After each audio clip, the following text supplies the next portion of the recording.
बिस्मिल्लाहिर्रहमानिर्रहीम, अस्सलाम वालेकुम। Welcome to world view with Sadia Afzal.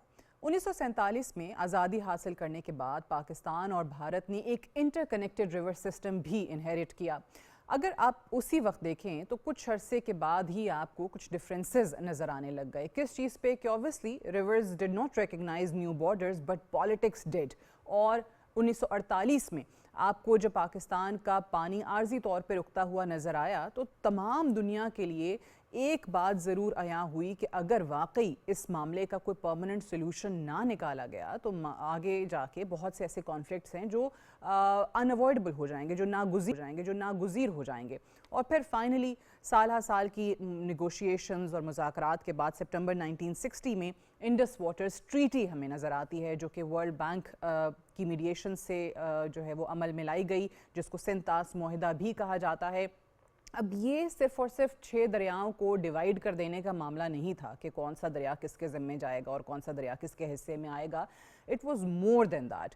कैसे डेटा शेयरिंग को इसमें पाबंद किया गया दोनों ममालिक को कि जो हाइड्रोलॉजिकल डेटा है उसको रेगुलर एक्सचेंज होगा उसका।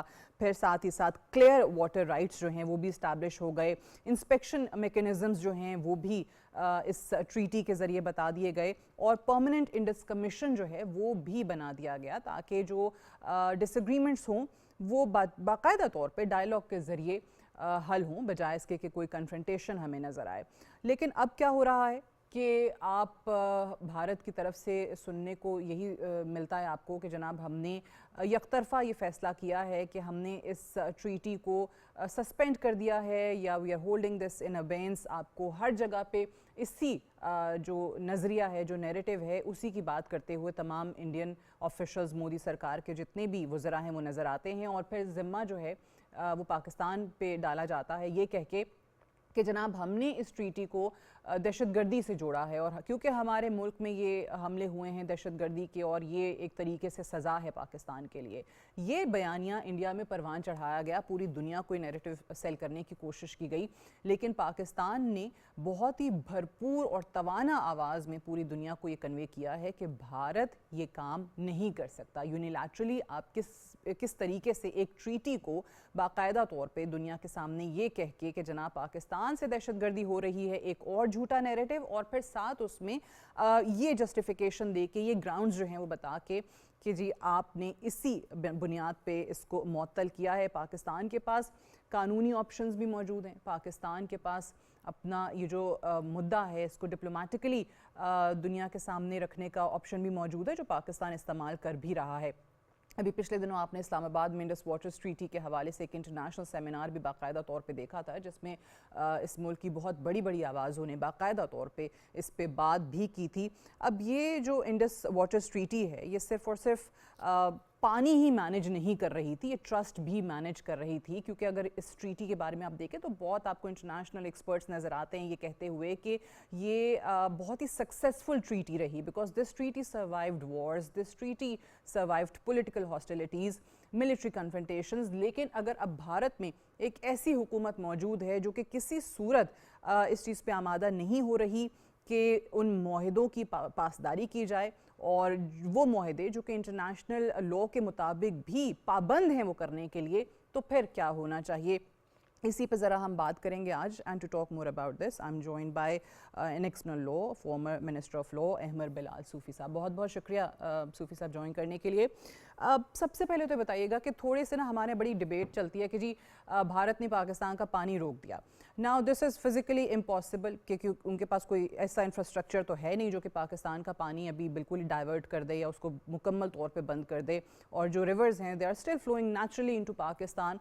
तो ये जो वायलेशन इंडिया की तरफ से इस वक्त हो रही है जिसकी हम बात करते हैं, थोड़ा सा तो पहले ये समझाइएगा कि what exactly you know this legal and how exactly this legal violation occur, because अगर आप देखें फिज़िकली वो रोक नहीं सकते, वो बार बार ये कहते हैं कि जनाब इस ट्रीटी के हम पाबंद नहीं हैं, तो वो जो कानूनी वायलेशन का लफ्ज़ है ना वो उनके किस अमल पे आता है यहाँ? जी बहुत शुक्रिया। आपने अपने इंट्रो में एक बड़ी अहम बात की और वो ये थी कि ये ट्रीटी पानी ही नहीं मैनेज कर रही, ये ट्रस्ट को भी मैनेज करती आ रही थी। तो असल चीज़ जो है वो ट्रस्ट है जो इंडिया और पाकिस्तान के माबैन और उस ट्रस्ट की बुनियाद पर इस ट्रीटी के नीचे जो पाकिस्तान को एश्योरेंस दी गई और पाकिस्तानी कौम को दी गई, पाकिस्तान की रियासत को दी गई, वो ये थी कि हम जितने भी hydro projects as an upper riparian बना रहे हैं, उनका मकसद सिर्फ हमारी एग्रीकल्चर और हाइड्रो नीड्स को पूरी करना है। हम आपका पानी रोकने का इरादा बिल्कुल नहीं रखते और हमारा ना ही कोई ऐसा इंटेंशन है। और हम यकीन दिलाते हैं आपको कि पानी जो है वो रन ऑफ द रिवर यानी गुजरता हुआ उन प्रोजेक्ट्स की साइट्स पे से पाकिस्तान में जाएगा as a matter of right of a lower riparian namely Pakistan. ये थी वो गारंटी, ये है वो एश्योरेंस जिसकी बुनियाद पर पाकिस्तान ने अलाउ किया कि ठीक है, आप बनाना चाहते हैं मुख्तलिफ प्रोजेक्ट बनाइए, लेकिन आप हमें ये गारंटी दे रहे हैं कि कोई प्रोजेक्ट जो है वो पानी को रोकने या डिले करने का बायस नहीं बनेगा, जो रूटीन में पाकिस्तान में आ रहा है। अब जबकि उन्होंने इस ट्रीटी को होल्ड इन अबेंस कर दिया है, तो इसकी वजह से पाकिस्तान का जो ट्रस्ट है वो एग्जिस्ट होना ख़त्म हो गया है, क्योंकि अब इंडिया की जानिब से कोई इंश्योरेंस नहीं है, बिल्कुल। बल्कि अब इंश्योरेंस टू द कॉन्ट्री है कि हमारा मकसद इस ट्रीटी को होल्ड इन अबेंस करने का, इससे जान छुड़ाने का मकसद ये है कि हम चाहते हैं कि पाकिस्तान की रियासत में कोई पानी की बूंद भी ना जाए इवेंचुअली। इस वक्त सेक्टर्स जिस तरह आपने कहा वो फौरी तौर पर तो इस पानी को नहीं बंद कर सकते, लेकिन उन्होंने पानी को डिले और बंद करने का इरादा बिल्कुल। ऑफिशियली जाहिर कर दिया है। तो इन अदर वर्ड्स इसको हम बैनुल अक़वामी कानून की ज़ुबान में कहेंगे दे threat of use of an economic force, threat that we will deploy methodology, mechanisms, engineering works which will result in delay, and as a consequence of that Pakistan के लोगों को पानी डिनाई किया जाए। और उसमें फिर कभी हम टनल का सुनते हैं, बल्कि सुनते बिल्कुल। क्या हैं, उसके बाबत बाकायदा टेंडर्स वगैरह जो शुरू हो गए। सो ऑन ग्राउंड अब चीज़ें जो शुरू हुई हैं, उससे पाकिस्तान ये समझता है और बैन अवी लोगों को भी यही बता रहा है, तमाम ममालिक को भी, तमाम कम्युनिटी को भी, कि देखिए ये जो एब्सेंस ऑफ ट्रस्ट है, ये जो एब्सेंस ऑफ गारंटी है, ये पाकिस्तान के लिए एग्जिस्टेंशलिस्ट इशू है। और पाकिस्तान जो है अपने लोगों को, अपने एग्रीकल्चर को स्टारवेशन से रोकने की हर मुमकिन कोशिश करेगा at the time and at the choices, जैसे उसको उसके इंजीनियर्स, वाटर एक्सपर्ट्स गाइड करेंगे कि अब जो कंस्ट्रक्शन है वो इरिवर्सिबल स्टेज पर पहुंच रही है। तो ये है वो ट्रू। सूरत हाल जिसको सामने रखते हुए पाकिस्तान के अंदर एक जेन्युइन एंग्जाइटी और कंसर्न है। बिल्कुल सही, जैसे आपने भी कहा कि ऑब्वियसली अभी तो उनके पास कोई ऐसा ऑप्शन मौजूद है नहीं कि जैसे फौरी तौर पे वो पाकिस्तान का पानी रोक दें या वो सारे का सारा जो वेस्टर्न रिवर्स हैं, इंडस, झेलम, चनाब, वहाँ से डाइवर्ट कर दें, लेकिन उसके लिए तैयारी है, जैसे आपने भी मेंशन किया, और इंफ्रास्ट्रक्चर डेवलप करने की तरफ वो तेज़ी से बढ़ रहे हैं। सो अगर पानी जैसी एक ज़रूरी ज़िंदगी की चीज़ को आप इस तरीके से एक वेपन के तौर पे, पॉलिटिकल वेपन के तौर पे इस्तेमाल करने लग जाएं, तो ये ज़ाहिर है फिर पूरी दुनिया के लिए भी एक प्रेसिडेंट सेट करता है। कल को फिर इसी मिसाल को बाकी दुनिया में कहीं और अगर कोई इशू हो, कॉन्फ्लिक्ट हो, तो वो भी फॉलो करने की कोशिश करेंगे। तो अगर एक मुल्क को इजाज़त दे दी जाए तो फिर आगे वालों के लिए रास्ता खुला है। तो यहाँ पे उसको रोकने का तरीका क्या है? वर्ल्ड बैंक इटसेल्फ जो कि सिग्नेटरी है, जो कि मीडिएटर के तौर पे एक्ट करता है इस ट्रीटी के अंदर, तो वो क्या कर सकता है? देखिए, पहले तो हमें वर्ल्ड बैंक को भी इसमें सॉलिसिट करना चाहिए, बिकॉज बहरहाल उनका एक रोल रहा है इस ट्वीटी के हवाले से, और इसीलिए उनका ये रोल अभी दोबारा वो उसको रिवाइव भी कर सकते हैं, क्योंकि बहरहाल उनकी एक गुडविल स्टैंडिंग है, उनकी जी। एक उनका मुकाम है बैनुल अक़वामी सतह पर, तो वो एक अपने तौर पर प्रेशर डाल सकते हैं। लीगल इख्तियारात उनके महदूद हैं, लेकिन nevertheless they are an entity जिनसे रीच आउट किया जा सकता है और किया जाना चाहिए। साथ साथ हमें बाकी इदारों को भी रीच आउट करके ये बावर करवाना चाहिए कि ये जो कुछ हो रहा है ये बैनुल अक़वामी कानून की खिलाफ वर्जी है। अभी तक दुनिया ये समझ रही है कि हमारा और इंडिया का डिस्प्यूट जो है वो ट्रीटी के टेक्स्ट तक महदूद है, यानी ट्रीटी को होल्ड इन अबेंस कर रहे हैं और उसके पानी का इशू है। हमें दुनिया को ये बावर करवाना चाहिए कि मामला ट्रीटी के टेक्स्ट से बियॉन्ड चला गया है। अब उसमें उसको टेररिज्म को भी वो बुनियाद बना रहे हैं, उज़र बना रहे हैं कि जी इसकी बुनियाद पर हमने ट्रीटी को सस्पेंड करने का या इसको होल्ड इन अबेंस करने का फैसला किया। और दूसरा, वो हमें स्टार्व करने का प्रोग्राम बना जी। रहे हैं, जो कि एक लार्जर इशू है और तीसरा, उन्होंने ऑपरेशन संदूर को मुसलसल कंटिन्यू किया हुआ है, उसकी बाबत उनकी स्टेटेड पोजीशन है कि कंटिन्यू कर रहा है, जिसका मतलब है कि बैनुल अक़वामी कानून की जारगन में we are in a state of war by India, जो उन्होंने हम पर इन्फ्लिक्ट की है। सो ये वॉर मेथड उनके मुख्तलिफ पाकिस्तान के खिलाफ इस्तेमाल होते हुए नजर आते हैं। एक मेथड उनका है प्रॉक्सीज का, अफगानिस्तान की साइड से। एक मेथड उनका है कि पानी के इस ट्रीटी को होल्ड इन अबेंस करना, और तीसरा मेथड है कि पानी को में कोई रुकावट डालना ताकि वो टाइम पे ना जाए इनिशियली, और बाद में उसको डाइवर्ट करना। सो ये इसके बारे में तो बड़ा वाजे बैनुल अक़वामी कानून जो लॉ ऑफ वॉर है वो कहता है स्टारवेशन को आप as a method of warfare नहीं यूज नहीं कर करेंगे। सकते, ये बिल्कुल। बिल्कुल उसकी मुमानियत है।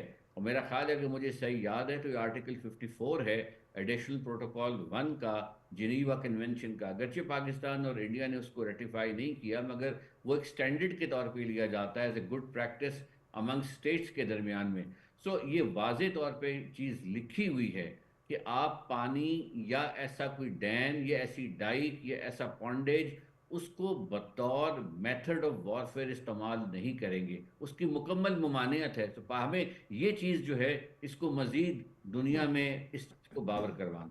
अच्छा, जैसे आपने यू राइटली पॉइंटेड आउट कि वो पाकिस्तान को स्टार्व करना चाहते हैं, और ये जब उनके वज़रा के भी बयानात सुनते हैं, आई मीन बड़े सियासत में कहते हैं कि कहा जाता था जी बड़े नाम हैं, बहुत पुराने सियासतदान हैं, जब वो पाकिस्तान के हवाले से, पाकिस्तान की आवाम के हवाले से ये बयान दें कि इनको इनको पानी की बूंद बूंद के लिए तरसाएंगे। What does it say about India itself कि एक ऐसा मुल्क जो कि ऑलरेडी पूरी दुनिया में बहुत से हवालों से अपनी तज़हीक का बायस बन रहा है, और ख़ास तौर से मई 2025 के बाद तो बिल्कुल ही वो जितने झूठ उन्होंने दुनिया को बेचने की कोशिश की थी वो सारे के सारे एक्सपोज हो गए हैं। तो इनको कैसे ये गुमान है कि ये सब करने से इनकी लीगल पोजीशन जो है वो बड़ी स्ट्रॉन्ग हो जाएगी? आई मीन अपनी जो क्रेडिबिलिटी है मज़ीद उसको ख़राब करना, उसको वीक करना। एक ऐसा मुल्क जो ख़ुद को बहुत बड़ी जमहूरियत कहलाने का हमेशा से दावा किया करता था, क्या वो एक ऐसे स्टेट के तौर पे अब जाना चाहता है कि जो रिस्पेक्ट ही नहीं करती इंटरनेशनल ऑब्लिगेशंस को? जी, इंडिया अनफॉर्चुनेटली अब गामजन है बैनुल अक़वामी ताल्लुकात में कमज़रफ़ रियासत के तौर पर अपना स्कोप डेवलप कर रहा है। जो कमज़रफ़ी एक ऐसा मुल्क दिखा रहा है जो जो अपने तई P5 या P6 मुल्क बनना चाह रहा है, परमानेंट सिक्योरिटी काउंसिल में सीट की ख्वाहिश रखता है। उसके लिए तो सबसे अहम रिक्वायरमेंट ये है कि उसको एक रिस्पॉन्सिबल और ज़िम्मेदार रियासत होना चाहिए। और बिल्कुल। ज़िम्मेदार रियासत का मतलब है जो अपनी ट्रीटी ऑब्लिगेशंस हैं उनको अपहोल्ड करे, जो कमिटमेंट्स हैं रीजनल ममालिक के साथ, इंटरनेशनल कम्युनिटी के साथ, उसको अपहोल्ड करे। लेकिन अनफॉर्चुनेट बात है कि ये मुल्क जो है ये रिवर्स कोर्स पर गामजन है और गैर जिम्मेदारी की अपनी एक्शंस को डॉक्यूमेंट करता जा रहा है, ना सिर्फ पाकिस्तान और इस रीजन में बल्कि दूसरी दुनिया के मुख्तलिफ खित्तों में। वो आपने देखा कि यूएस में, कनाडा में जो असैसिनेशन जी। स्क्वाड इन्होंने भिजवाए, ये एक इंतहाई गैर जिम्मेदार रवैया था। और इसी तरह आर्टिकल 370 के साथ जो कुछ किया, अक़वाम मुत्तहिदा की रेजोल्यूशंस को सामने रखते हुए बजाय उनके से जाके अप्रोच करते, कोई बात करते, ये भी एक इंतहाई गैर जिम्मेदार रवैया है। और इसी तरह इंटरफेरेंस करना नेबरिंग कंट्रीज़ में, वो भी गैर जिम्मेदार रवैया। और IWT इंडस वाटर ट्रीटी को होल्ड अबेंस करना और फिर ये कहना कि हम पानी भी नहीं देंगे, मतलब वो रवायत, वो कस्टमरी नॉर्म, वो प्रिंसिपल, वो कानून जो चाहे ट्रीटी ना भी हो, इंडस वाटर ट्रीटी, तो भी लोअर राइपेरियन की इंटाइटमेंट बैनुल अक़वामी कानून के जनरल प्रिंसिपल्स के नीचे बनती है। और वो अपर राइपेरियन इतना बाज़र्फ होता है, इतना अवेयर होता है इस प्रिंसिपल के, वो कभी लोअर राइपेरियन का पानी as a matter of rule नहीं रोकता। तो यहाँ तो ना सिर्फ वो रोक रहे हैं बल्कि उल्टा ये कह रहे हैं कि हम तो लोगों को भूखा मारना चाहते हैं, हम चाहते हैं इनकी एग्रीकल्चर डिस्ट्रॉय हो, जो सारी तफसीलात आप पढ़ते हैं। तो ये बिल्कुल। सब जो है ये कम्प्लीटली प्रोहिबिटेड है बैनुल अक़वामी कानून में, इस नौइयत का रवैया। तो यही चीज़ हमें दुनिया में जो जहाँ जहाँ हम अपना केस प्रेजेंट कर रहे हैं, हमें ट्रीटी की वायलेशन और अपहोल्डिंग द ट्रीटी और उसके ना अपहोल्ड होने के नुकसानात के साथ साथ हमें ये भी बावर करवाना है कि ये बैनुल अक़वामी कानून of relating to law, relating to use of force, relating to self defence के बिल्कुल मनाफी एक्शंस कर रहे हैं। बिल्कुल। अच्छा अहमद साहब, एक चीज़ ये कि ये जो सलूक है इंडिया का, ये जो बिहेवियर है, ये सिर्फ पाकिस्तान के साथ नहीं है, नेबरिंग कंट्रीज़ में दीगर ममालिक के साथ भी उनका यही रवैया रहा है किसी ना किसी हवाले से। ख़ास तौर से अगर बांग्लादेश की अगर बात करें तो वो जो तीस्ता रिवर के मामलात हैं वो बांग्लादेश के साथ और इंडिया के साथ एक ऐसी नहज पे पहुंच गए हैं कि जहां पे उनके नए वज़ीर आज़म तारिक रहमान साहब को पहला दौरा करना पड़ता है चाइना का, और चाइना ऑब्वियसली वहाँ पे एक ख्वाहिश का इजहार करता है और इस पे काम भी हो रहा है तीस्ता रिलेटेड प्रोजेक्ट्स के ऊपर कि किस तरीके से चाइना उनको हेल्प आउट कर सकता है। यहाँ पे बहुत से लोग पाकिस्तान के हवाले से भी चाइना के किरदार पे बात करते हैं, सजेस्ट करते हैं कि जी China could use its position as an upper riparian. ये मामला आपको क्या लगता है कि पाकिस्तान के लिए कोई स्ट्रेटेजिक ऑप्शन के तौर पे सामने आ सकता है? जी, वो तो मेरा ख्याल है हमारे इस वर्कशॉप में मैं भी था जिसका आपने ओपनिंग में जिक्र जी। किया, और स्पीकर था। तो वहाँ जो चाइना के जो एक्सपर्ट हैं वो खुद भी ही इंटरनेशनल सेड लॉयर दैट। हैं, जी। और वो येल यूनिवर्सिटी से उन्होंने जेडी किया हुआ है। मेरा ख्याल है, मुझे सही याद है, मुझे बता रहे थे कि जेडी वेंस के वो साथ पढ़े हुए हैं येल लॉ स्कूल में भी। तो अब उनका यही यही उनका वाज़ेह मौक़िफ़ था as a strategist, not as a lawyer but as a strategist, कि चाइना के पास ये लेवरेज मौजूद है। और मैंने भी इस बारे में पहले भी लिखा अपने एक आर्टिकल में कि अगर कि हम ये बात आगे बढ़ती है, अगर पाकिस्तान इंडिया किसी वजह से किसी जगह बैठ कर डिस्कस करते हैं इंडस वाटर ट्रीटी को, या उसकी कोई तब्दीली लाने के लिए, जिस तरह आर्टिकल 12 में चीज़ मौजूद है, उसकी अमेंडमेंट का एडिशनल प्रोटोकॉल वगैरह, तो फिर पाकिस्तान को चाहिए कि वो ये बात सामने नेगोशिएशंस में रखे कि China should also become a party to that additional protocol, because China से ये दरिया ओरिजिनेट कर रहा है। तो उनका नेचुरल लोकस टेंडाई है to remain associated with all matters, whether strategic, whether relating to lower riparian and to the sub lower riparian, उनका डायरेक्ट इंटरेस्ट मौजूद है। तो ये चीज़ मेरा ख्याल है हमें अब खुल के बात इसमें करनी चाहिए, कोई उसमें हैरानी की बात नहीं है, क्योंकि ये अंडर इंटरनेशनल लॉ प्रैक्टिस। और मैंने वहाँ पर भी कहा कि आप कोई भी दरिया उठा लें, चाहे यूरोप का, फार ईस्ट का, अफ्रीका का, वो मुख्तलिफ ममालिक से गुजरते हैं, और जितने ममालिक से वो गुजरते हैं, जहाँ से वो ओरिजिनेट होकर जहाँ कंक्लूड होते हैं, दरमियान में 8-9 ममालिक जितने आते हैं, वो सब उनको उस लीगल अरेंजमेंट के पार्टी होते हैं जिसके थ्रू वो पानी जो है वो मैनेज होता हुआ नीचे तक आ रहा होता है। सो ये चूंकि चाइना से इंडस ओरिजिनेट कर रहा है, चाइना के प्लेटो से कर रहा है, तो there is every reason for us to make a case that China should become a party, and even if they don't become a party, we should continue our bilateral involvement with China on this. China की जो ministry of water है, हमारी जो ministry of water है, Indus water treaty से मुतालिक जो भी डेवलपमेंट्स हैं, हमें उन्हें अपडेट करना चाहिए एंड सो ऑन। उसकी एक और इजाफी वजह है कि इंडिया ने जो 5 अगस्त 2019 को प्रेसिडेंशियल ऑर्डर लाया था, उसमें उन्होंने लद्दाख के इलाकों का भी टाइटल क्लेम किया है। सो बिल्कुल। इनफैक्ट इंडिया ने खुद चाइना को पार्टी बनाने का एक लीगल फ्रेमवर्क ऑफर कर दिया है कि भाई वो ना सिर्फ कश्मीर में उनका स्टेक है, बिकॉज टेरिटरी ऑफ लद्दाख का उन्होंने क्लेम कर लिया टाइटल, बल्कि ऊपर से गुजरने वाला पानी तो आ ही वहां से रहा है। सो मैं ये समझता हूँ कि चाइना को इन एनी केस पाकिस्तान को इस लूप में रखना शुरू कर देना चाहिए। इनफॉर्मली तो उनको नॉलेज होगा, but formal working group, formal arrangement with their ministry relating to all matters in GB और जी। इन कश्मीर जो उन्होंने ऑक्यूपाई किया हुआ है, और आईडब्ल्यूटी से मुतालिक पानी के फ्लो एंड ऑल दैट। अच्छा एक चीज़ है मेरे साहब कि अभी हम पूरी दुनिया में देख रहे हैं कि क्लाइमेट चेंज पे बहुत ज़्यादा बात हो रही है। कहर जो है वो पहले से ज़्यादा इंटेंस हो गए हैं, सैलाब जो हैं वो बहुत ज़्यादा उनमें शिद्दत आ गई है, बेमौसमी बारिशें हैं, और ये सारे का सारा किसी भी मुल्क के लिए इन तमाम चीज़ों से निमटना जब तक आपकी तैयारी ना हो मुमकिन नहीं है। और अगर आपके पास भारत जैसा मुल्क आपके हमसाए में है जो ये काम कर रहा है, अगर आपके साथ हाइड्रोलॉजिकल डेटा शेयर नहीं हो रहा है, आपका कोई इंस्पेक्शन मैकेनिज्म मौजूद नहीं है जिससे वो इंकारी है, तो फिर पाकिस्तान के लिए इन तमाम चीज़ों से निमटने के लिए तैयारी करना भी बड़ा मसला बन जाता है। सो जहाँ पे वो कॉप आपको नज़र आती हैं, उनकी मीटिंग्स होती हुई, कॉन्फ्रेंसेज होती हुई नज़र आती हैं, इस चीज़ को कैसे ज़्यादा मौसर अंदाज में क्लाइमेट चेंज के इशू के साथ लिंक किया जा सकता है? जी, ऑलरेडी लिंक्ड है सब्सटेंशियली। हमारे जो एक्सपर्ट्स हैं, जब उनसे बात होती है, वो बताते हैं कि कॉमन फिनोमेनाज हैं जो सब कॉन्टिनेंट में हो जी। रहे हैं। और एनवायरनमेंट जो है, आपको पता है, हम एक टर्म इस्तेमाल करते हैं, ग्लोबल कॉमन्स। यानी कि कुछ चीज़ें ऐसी हैं जो कॉमन हैं टू द एंटायर वर्ल्ड, जिसमें एयर, एटमॉस्फेयर, क्लाइमेट, वाटर भी शामिल है। तो वाटर का भी टाइटल किसी का नहीं है, हवा का भी टाइटल किसी मुल्क का नहीं है। बिल्कुल। तो ये सब जो हैं, they are common heritage of human race and human kind, and all states have shared interest in this.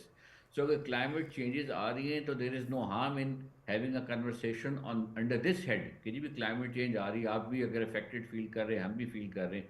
लेकिन अनफॉर्चुनेटली वो कोई नेक नियति से ये बात रेज नहीं कर रहे। उनकी तो नियति, उनकी तो मेलाफाइड इंटेंशन, जिसे हम बदनीयती उर्दू में तर्जुमे में कहते हैं, कि जब वो ये कहते हैं हम तो पानी जाने ही नहीं देंगे।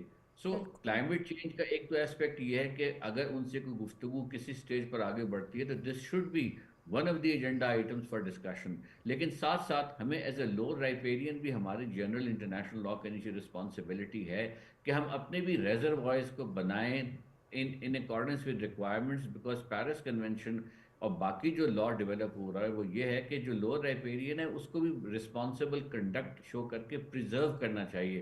ऊपर वाले राइपेरियन पर तो ये ऑब्लिगेशन है कि he has to let flow not obstruct. ठीक। लोअर के पास ये है कि उसने भी अपने रिसोर्सेज को अच्छी तरह मैनेज करना है, जिसपे हम considerably we need to improve our conduct on that account as well. बिल्कुल ठीक है। अहमद बिलाल सूफी साहब, thank you very much for joining us today on World View. Here, stay tuned.